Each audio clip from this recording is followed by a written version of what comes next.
anak-anak kelas 6, apa kabar? Semoga masih dalam keadaan sehat dan semangat dalam belajar. Nah, hari ini kita lanjutkan lagi materi IPA kita ya. Silakan kalian buka buku kalian halaman 4. Hari ini kita menggunakan buku 6D ya. 6D halaman 4. Kita akan belajar tentang proses menghasilkan energi listrik. Nah, kalau kemarin kita udah belajar nih tentang rangkaian listrik, dimana kamu sudah bisa membedakan rangkaian listrik paralel dan juga rangkaian listrik seri.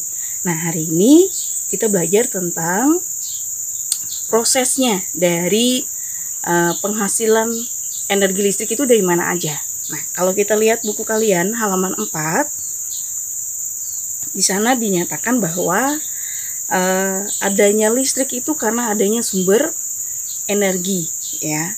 Nah, sumber energi yang digunakan untuk adanya energi listrik ini itu nanti terbagi menjadi dua ya. Ada yang namanya pembangkit listrik tenaga termal dan juga tenaga hidro ya. Tapi seperti yang ada di buku kamu bahwa dalam kehidupan manusia ya, yaitu kita itu sangat bergantung sekali sama listrik ya. Dimana kalau saja suatu listrik itu padam ya dalam beberapa jam, maka hampir semua kegiatan manusia itu akan tertunda. Manusia umumnya kita selalu menggunakan alat-alat elektronik, di mana alat-alat elektronik ini memerlukan tenaga itu yang bersumber dari energi listrik itu sendiri. Listrik ini sangat mempengaruhi juga kehidupan manusia.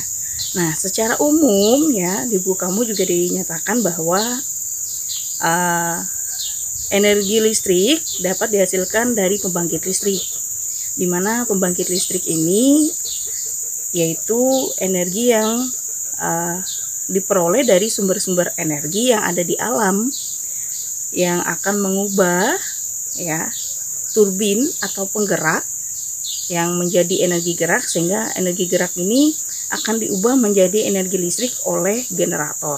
Jadi kalau kita lihat di buku kamu halaman 4 itu dibuatkan sebuah siklus atau alurnya, yaitu yang pertama adalah sumber energi dari alam, yang nanti akan kita lihat kira-kira sumber energi dari alam apa yang bisa diproses. Kemudian alat geraknya yaitu turbin uap ya. Putaran itu akan menggerakkan generatornya, dan dari generator inilah maka diperolehlah energi listrik.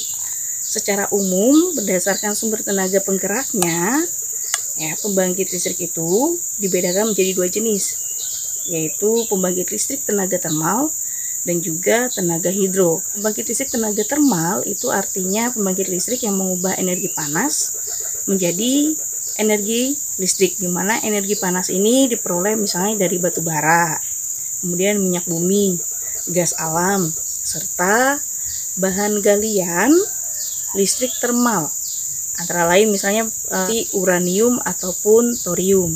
Nah, beberapa pembangkit listrik yang termasuk dalam pembangkit listrik termal ini antara lain adalah PLTU, PLTD, kemudian PLTG, PLTPB, dan PLTN, di mana di sana menggunakan uap, kemudian tenaga diesel, kemudian tenaga gas, ada juga tenaga panas bumi, dan juga pembangkit listrik nuklir.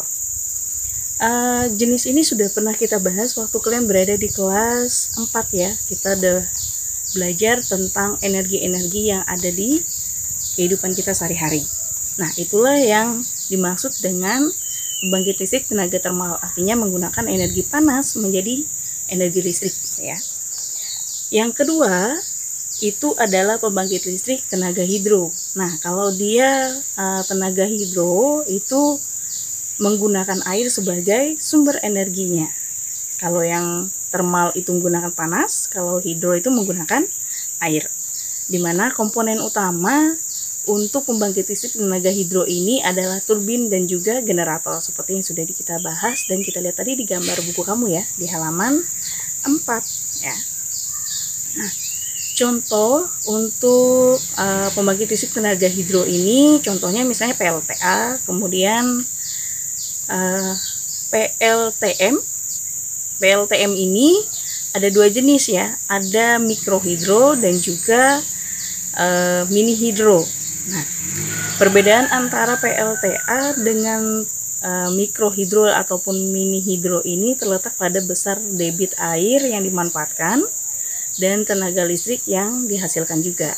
Jadi kalau dia pembangkit listrik tenaga hidro itu memanfaatkan energi potensial yang tinggi jatuhnya air dan juga debit air ya.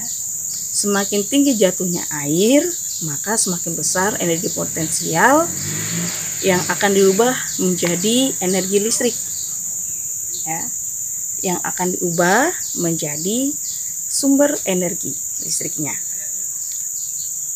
Dan kemudian